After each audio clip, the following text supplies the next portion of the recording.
여러분, 우리 그리스도인들에게 하나님이 하시는 말씀 가운데 우리가 잊지 말아야 될 게 뭐냐면 깨어있는 삶을 살라는 거예요. 네, 깨어있는 삶을 살라는 겁니다. 하나님 앞에 깨어있는 삶을 사는 거 중요해요. 왜냐하면 하나님이 이 세상을 창조했고 하나님이 다스리고 계시고 하나님이 심판하실 거거든요. 근데 우리 인간은 내가 주인 되려고 하거든요. 그러니까 깨어 있으라는 거예요. 사탄은 우리를 어떻게든지 하나님으로부터 떼어놓으려고 하거든요.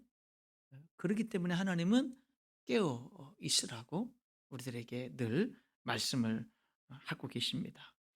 특별히 여러분, 깨어 있으라 그럴 때는 기도에 깨어 있는 거죠. 그렇죠? 기도로 깨어 있는 거죠. 근데 여러분, 깨어 있는 것 중에 또 하나 중요한 건 뭐냐면 감사로 깨어 있는 겁니다. 감사로. 성경 한 구절, 골로새서 4장 2절 말씀을 읽어보겠습니다. 기도를 계속하고 기도에 감사함으로 깨어 있으라. 기도를 계속하고 기도에 감사함으로 깨어 있어라. 여러분, 우리가 기도로 깨어 있고 감사함으로 깨어나는 이 시간, 감사함으로 깨어 살아가는 저와 여러분의 삶이 될 수 있기를 주님의 이름으로 축원합니다. 감사로 깨는 거예요. 그럼 감사로 깨어 있다라는 거는 뭐를 말할까요? 뭐 여러 가지를 말할 수 있겠는데 이 시간 한 가지를 여러분들과 함께 나누고 싶은 것이 있다면 감사로 깨어 있다라고 하는 거는 감사를 표현하는 거예요. 마음으로만 감사하는 게 아니라 감사를 표현하는 거예요. 내 남편에게 감사하면 그 감사를 표현하는 거예요. 말로든 행동으로든 표현하는 거예요. 아내에게 감사하면 그 감사를 표현하는 거예요. 부모님께, 자녀에게, 목사님께, 성도들에게, 하나님께도 감사를 표현하는 거예요. 여러분, 감사에 있어서 표현하는 것은 중요합니다.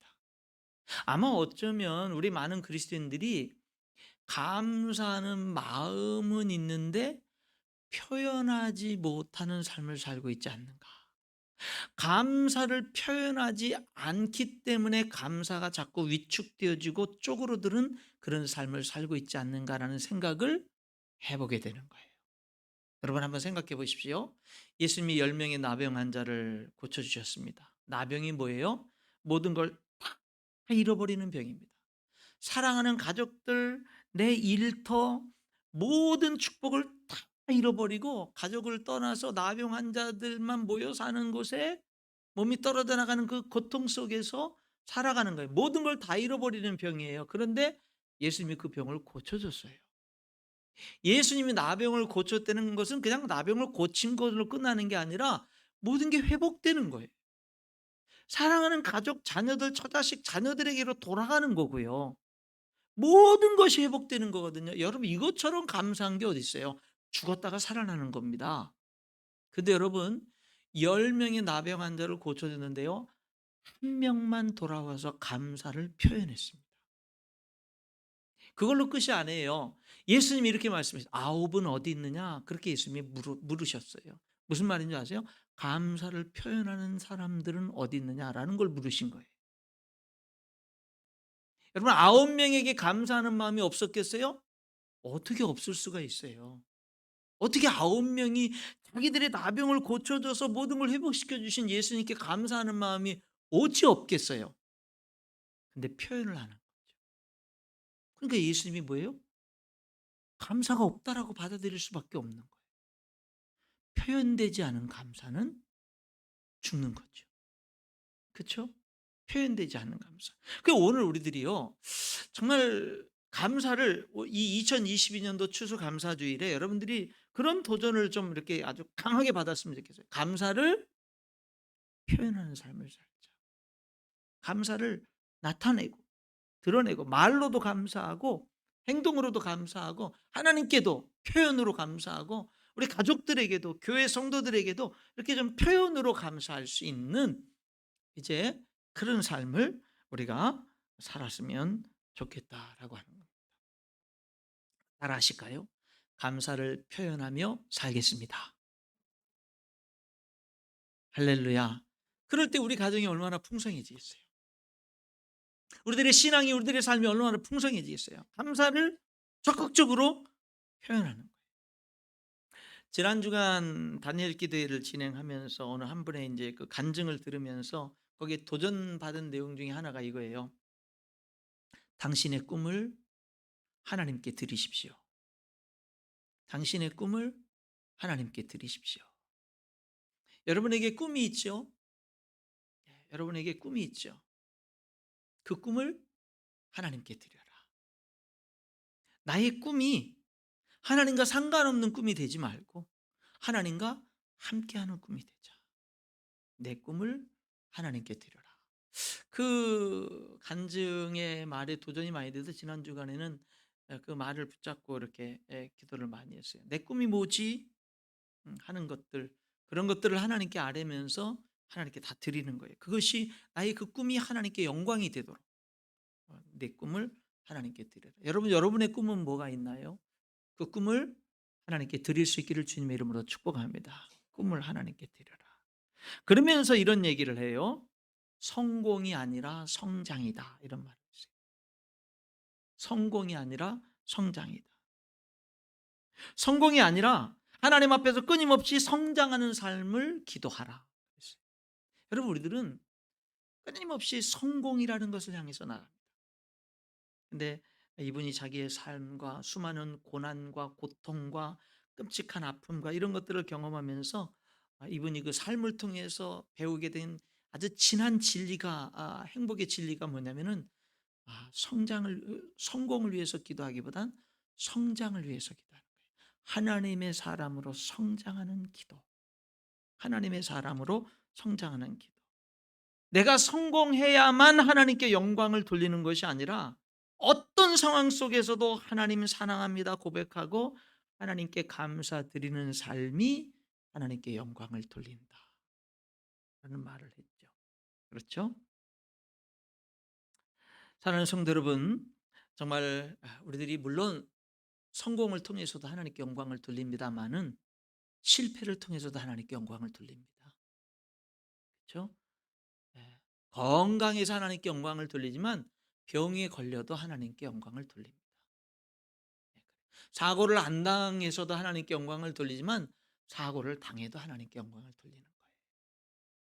어떤 상황 속에서도 하나님 사랑합니다라는 고백, 하나님 감사합니다라는 고백이 하나님께 영광을 돌리는 거다라고 하는 거죠. 오늘 여기 우리들이 역대하 32장 32절 33절을 읽었어요.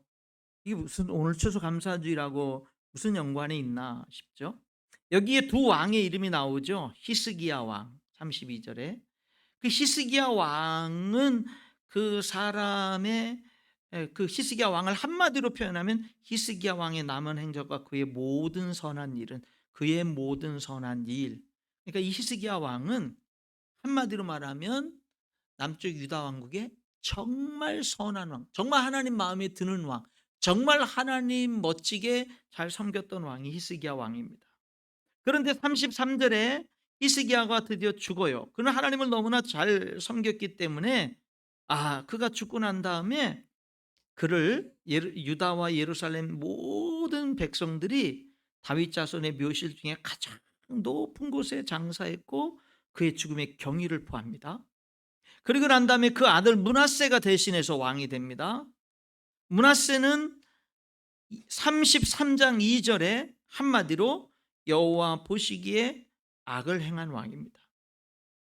그리고는 33장 3절에 그 아버지 히스기야가 뭐예요? 하나님 섬기기 위해서 헐어버린 그 우상을 향한 산당들부터 시작해서 바알의 산당 모든 것, 그냥 일월성신 뭐 이런 것들, 아세라 목상 이런 모든 것들 싹 제거한 거를 다시 다 회복시킵니다. 5절에 일월성신을 위한 제단들을 쌓고 아들들을 제물로 불 가운데 지나가게 하고 점치고 요술 사술 신접한 자 박수를 신임하고 악을 많이 행하고 아로새긴 나무로 목상 우상들을 만들 하여간에 온갖 죄악을 다져요. 그래서 열왕기하 23장 25절 26절에 보면 이후에 이제 그 요시아라는 왕이 또다시 그 종교 개혁을 하고 신앙 개혁을 하면서 하나님 뜻대로 이 왕이 하나님 유다 왕국을 하나님 앞에 바로 세우기 위해서 몸부림을 치는데 그럼에도 불구하고 하나님은 유다 왕국을 멸망시키겠다라는 뜻을 돌이키질 않아요. 여호와께서 유다를 향하여 내리신 그 크게 타오르는 진노를 돌이키지 아니하셨으니 완전히 이제 멸망시키려고 하는 뜻을 돌이키지 않습니다. 그 이유가 뭐냐면 이는 므낫세가 여호와를 경노하게 한 그 모든 경노 때문이라 이렇게 얘기를 해요. 여러분 이렇게 얘기해요. 여기 지금 아버지와 아들입니다. 아들 므낫세는 남쪽 유다 왕국 중에서 가장 악한 왕이라고 할 수 있어요. 그 아버지 히스기야는 남쪽 유다 왕국의 왕들 중에서 가장 하나님을 기쁘시게 했던 왕이라고 할. 하나는 하나님을 가장 아프게 하고 하나님을 가장 기쁘게 했던 그 왕이 이제 아버지와 아들이에요. 히스기야와 므낫세. 여러분 여기 히스기야는요. 이 역대하 오늘 우리들이 32장 읽었잖아요. 29, 30, 31, 32 네 장에 걸쳐서 히스기야 왕에 대한 기록이 나오는데 너무너무 하나님이 기뻐하는 일을 많이 했어요.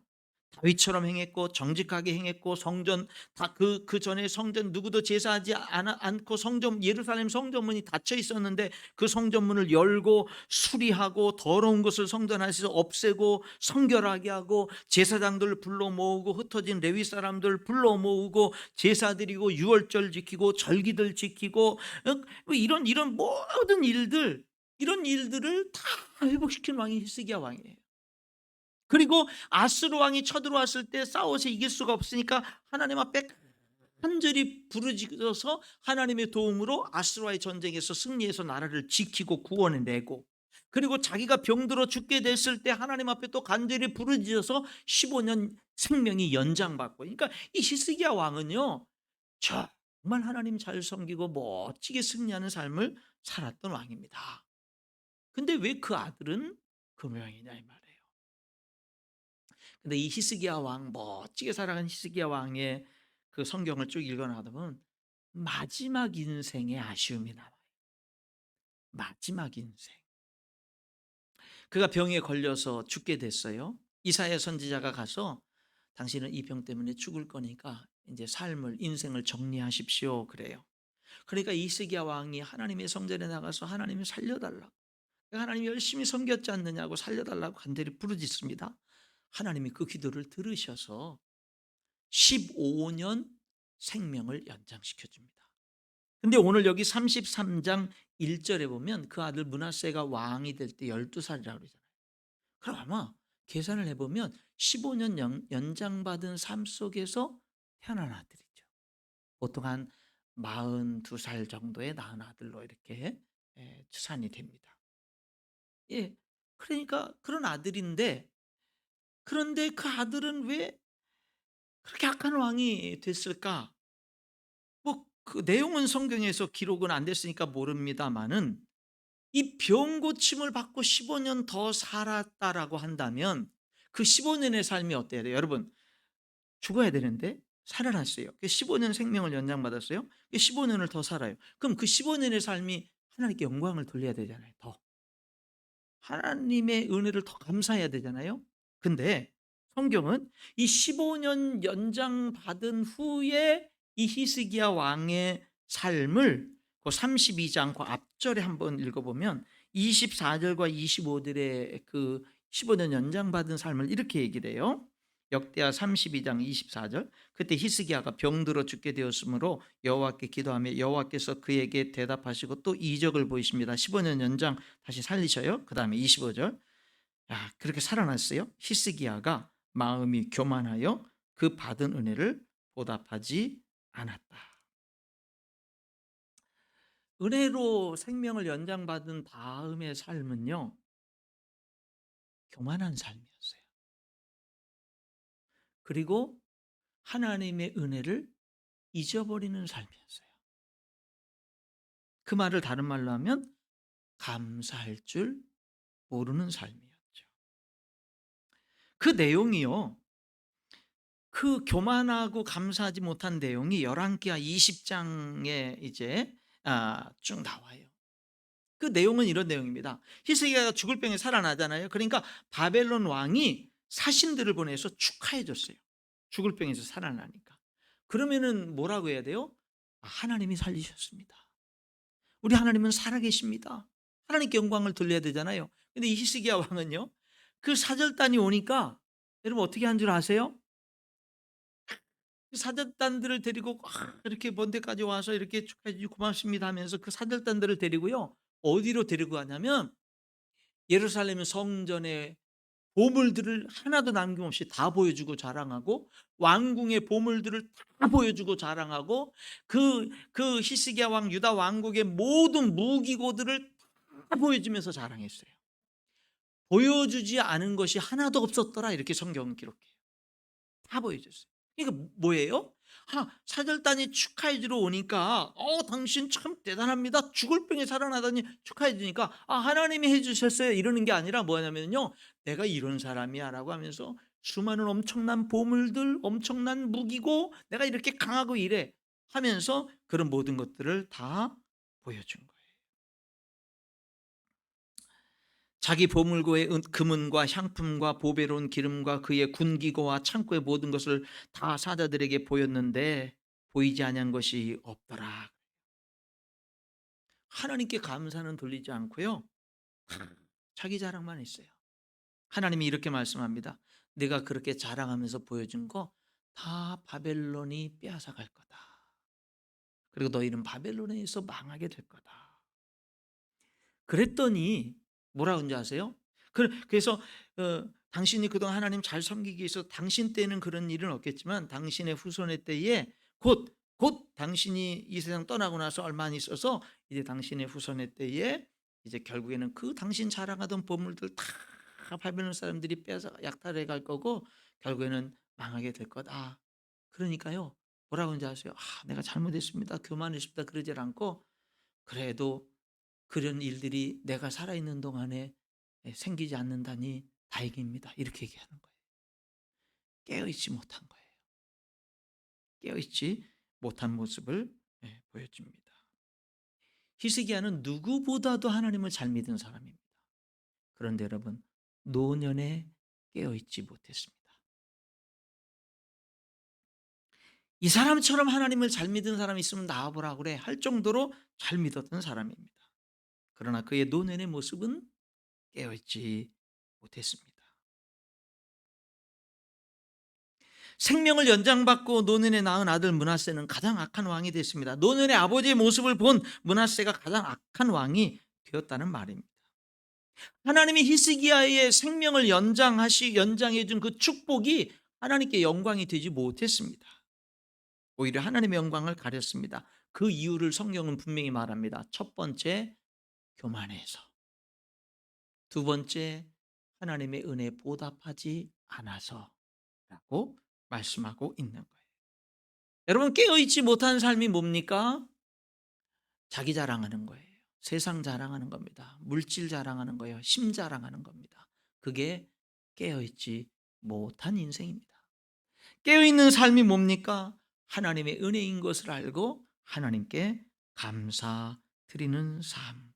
하나님의 은혜를 알고 그 은혜에 보답하는 삶이 깨어있는 삶이 되는 겁니다. 성도 여러분, 이번 추수감사주일 오늘 추수감사주일 예배 드린 것으로 지나지 마시고 이 예배가 끝난 다음에 올 한 해의 감사를 한번 잘 돌이켜 보세요. 그리고 그 내가 올 한 해 하나님께 대한 감사를 하나님께 감사합니다라고 고백을 하세요. 그리고 난 다음에 이 감사를 내가 어떻게 표현해 볼까라는 걸 고민해 보고 한번 표현해 볼 수 있기를 바랍니다. 성경 66권을 이해하고 우리 인생을 이해하려면 세 가지를 알아야 됩니다. 성경이 이렇게 사이클로 돌아가는 세 가지가 중요한 여러분과 저의 인생에도 이 세 가지가 있는데 첫 번째는 뭐냐면 창조, 하나님이 세상을 창조했다는 원리. 두 번째는 우리 인간이 타락한 죄로 타락한 원리. 세 번째는 하나님이 우리를 다시 회복시키는 원리예요. 이게 성경 창세기부터 계시록까지 이 사이클이 돌아가고 있는 거예요. 하나님이 창조했고 우리를 축복했는데 우리가 타락했고 그런 우리를 하나님이 포기하지 않고 다시금 회복시키는 거. 근데 우리들은 또다시 타락하고 하나님은 또다시 회복시키시고 또다시 타락하고 이 창조와 타락과 회복의 사이클이 이 성경 그 사이클로 성경을 보면은 성경을 더 이해하기가 쉬워요. 그 사이클이 계속되기 때문에. 그런데 그게 우리들의 삶이기도 하죠. 하나님이 우주 만물을 우리가 살아가는 모든 삶의 터전들을 창조했고 내게 생명을 주셔서 나를 창조했어요. 근데 우리들은 타락하죠. 범죄하죠. 근데 하나님은 우리를 포기하지 않고 다시금 회복시키시는 거죠. 여러분, 하나님이 창조주입니다. 그 말은 하나님에게 모든 소유권이 있다라는 말입니다. 하나님이 창조주입니다. 그 말은요, 우리에게 하나님은 순종을 요구하신다는 말입니다. 그런데 우리 인간은 타락합니다. 왜 타락한 줄 아세요? 우리 자신이 주인 되기를 원해서 타락했습니다. 하나님이 나의 왕이고 하나님이 나의 주인 되심을 거부하는 겁니다. 내가 내 인생의 주인이라는 겁니다. 그래서 우리는 타락합니다. 그리고 그런 우리를 하나님은 포기하지 않고 다시 회복시키십니다. 어떻게 회복시킵니까? 예, 하나님이 우주 만물의 주인이고 나의 주인이심을 다시금 그 고백을 하게 하고 그 삶으로 회복시키시는 거예요. 그게 축복인 거예요. 내가 주인 돼서 내 맘대로 사는 그 타락한 삶이 축복이 아니라 하나님이 우주 만물과 나의 주인이심을 고백하는 삶이 그게 축복인 거예요. 우리를 회복시키기 위해서 예수님이 십자가에 죽었습니다. 우리를 회복시키기 위해서 성령님이 우리 몸을 성전 삼고 우리 안에 거하셔서 힘 주시고 능력 주시고 도와주시는 역할을 합니다. 그래서 너희는 성령을 따라 행하라. 그리하면 육체의 욕심을 이루지 아니하리라 말씀하고 있는 겁니다. 여러분, 하나님이 창조주입니다. 창조주 하나님은요, 통치자이시고 그분은 다스리시는 분입니다. 여러분, 하나님이 우주 만물을 창조했잖아요. 그래서 우리는 하나님께 순종하면서 삽니다. 하나님은 하나님이 창조한 세상을 하나님은요 어떻게 해요? 다스리고 계십니다. 창조하신 모든 피조물들에게 생명을 위해서 필요한 모든 것들을 공급하시는 분입니다. 그래서 우리는 하나님께 감사하면서 살아야 되는 겁니다. 우리 인간에게 필요한 중요한 두 가지가 있다면 순종과 감사인 것입니다. 순종과 감사. 근데 한편으로 보면 우리의 순종하는 삶이 과연 60점 이상 낙제가 되지 않고 60점 이상 맞을 수 있나? 우리의 감사하는 삶이 60점 이상 좀 낙제하지 않고 좀 이렇게 잘 감사하면서 살고 있나? 우리들이 질문을 던져볼 필요가 있어요. 로마서 1장 21절에 하나님을 알되 하나님을 영화롭게도 아니하며 감사하지도 아니하고 오히려 그 생각이 허망하여지며 미련한 마음이 어두워졌나니. 여러분, 생각이 허망해지고 마음이 어두워지면 하나님께 영광을 돌리지 않고 감사하지 않는다라고 말하는 겁니다. 성도 여러분, 하나님께 순종하며 살 수 있기를 축원합니다. 순종하며 살자고요. 더 순종하자고요. 그리고 더욱더 적극적으로 감사하면서 살아가는 저와 여러분 될 수 있기를 축원합니다. 감사를 적극적으로 표현하면서 살아가는 우리의 삶이 될 수 있기를 축원합니다. 그럴 때 우리의 삶은 더욱더 풍성해질 수가 있는 거예요. 여러분, 저는요 목사님 감사할 상황이 아니에요. 내가 지금 얼마나 어렵고 힘들게 겨우겨우 하루하루 살아가는데요. 여러분, 그런 사람일수록 더 감사하십시오. 더 감사하십시오. 감사는요 환경이나 조건이 아닙니다. 항상 기뻐하라, 범사에 감사하라. 환경이나 조건이 아니라는 말이에요. 에베소 5장 20절 범사에 우리 주 예수 그리스도의 이름으로 항상 아버지 하나님께 감사하며. 범사에 감사하라. 모든 사건, 모든 일들에 감사하고 항상 감사하라. 모든 시간 속에서 감사라는 거예요. 여러분, 이거는요 우리들의 환경이나 조건이 어렵고 힘들 때가 얼마나 많아요. 그런데 어떻게 범사에 감사하고 항상 감사합니까? 여러분, 감사는 조건이나 환경 속에서 하는 게 아니라는 말이에요. 여러분, 예수님이 10사람의 나병 환자를 고쳐줬는데 9명은 감사하러 돌아오지 않았잖아요. 그럼 9명은 감사할 조건 없었나요? 감사할 환경 아니었나요? 아닙니다. 돌아와서 감사한 한 명의 나병 환자와 똑같은 상황이었습니다. 9명의 나병 환자들도 감사할 수 있는 조건 환경 속에 있었다고요. 그러나 감사하지 않은 겁니다. 감사는요, 조건과 환경을 뛰어넘는 겁니다. 그러므로 우리는 범사에 감사해야 돼요. 무조건 감사하는 거예요. 감사부터 하고 보는 거예요. 뒤에 헌신표 있잖아요. 내년 헌신표. 어떤 사람이 고민을 하더라고요. 고민을. 그래서 제가 그랬어요. 이름 써놓고 고민해라. 거기다가 그 헌신표에 자기 이름을 써야 될지 안 써야 될지 고민을 하고 있는 거예요. 그래서 뭐냐면 이름 써놓고 어떻게 이 헌신을 잘할 수 있을지 고민을 해라. 여러분 모두에게 드리는 말씀입니다. 네. 여러분 감사가 환경과 조건이 아니라면 그런 감사는 뭡니까? 감사는 해석이죠. 고린도후서 12장에 사도 바울이 몸에 가시가 있었잖아요. 사탄의 가시가 없어지기를 3번이나 간구했잖아요. 하나님이 내 은혜가 내게 족하다 그랬잖아요. 그런데 사도 바울이 감사하죠. 자기의 사탄의 가시를 없애달라고 3번이나 간구했는데 없애주지 않았는데 감사하는 거예요. 왠죠? 왜죠? 깨달아서. 뭘 깨달아? 약할 때 강함이라. 내가 약한 그때 곧 강함이라. 내가 약함으로 하나님 더 바라보고 약함으로 하나님 앞에 교만하지 않고 약함으로 하나님을 의지하는 게 더 그게 진짜 강함이다라는 거를 비록 자기가 기도한 대로 응답은 안 받았어도 깨달음을 통해서 감사해. 이 뭐예요? 어떤 사람이 감사하는 거예요? 깨달은 사람. 해석을 잘하는 사람, 믿음으로, 영적으로. 여러분 그리고 감사는 훈련이에요. 훈련. 감사는 자꾸 해야 돼요. 그래야 감사가 풍성해지고 삶이 풍성해지게 되는 겁니다. 말씀의 결론을 맺겠습니다. 성도 여러분, 히스기야 왕은 누구보다도 하나님을 잘 믿었던 왕이지만 그의 노년에 하나님 앞에 깨어있지 못했습니다. 뭐가 깨어있지 못한 삶이에요? 재물자랑, 힘자랑, 자기자랑, 세상 자랑하는 게 깨어있지 못한 삶이에요. 깨어있는 삶은 그럼 뭐예요? 하나님의 은혜를 알고 감사하고 보답하는 삶입니다. 이 시간 우리들이 이런 기도를 하나님 앞에 드려야 됩니다. 끝까지 하나님 앞에 바르게 살게 해 주십시오. 끝까지 하나님 잘 믿게 해 주십시오. 노년에 더욱더 깨어있는 삶을 살게 해 주십시오. 속사람이 날로 새로워지는 삶을 살게 해 주십시오. 나만 하나님을 잘 믿으면 되는 게 아니라 다른 사람들도 하나님을 잘 믿고 하나님의 축복을 누리는 삶을 살게 해 주십시오. 특별히 내 자녀들에게 하나님을 더욱더 잘 섬기는 은혜를 정말 이 은혜를 주십시오. 이 기도가 우리의 기도가 되어야 됩니다. 더 나아가서 더 적극적으로 하나님 앞에 감사하는 삶, 감사를 표현하는 삶을 살게 해주십시오.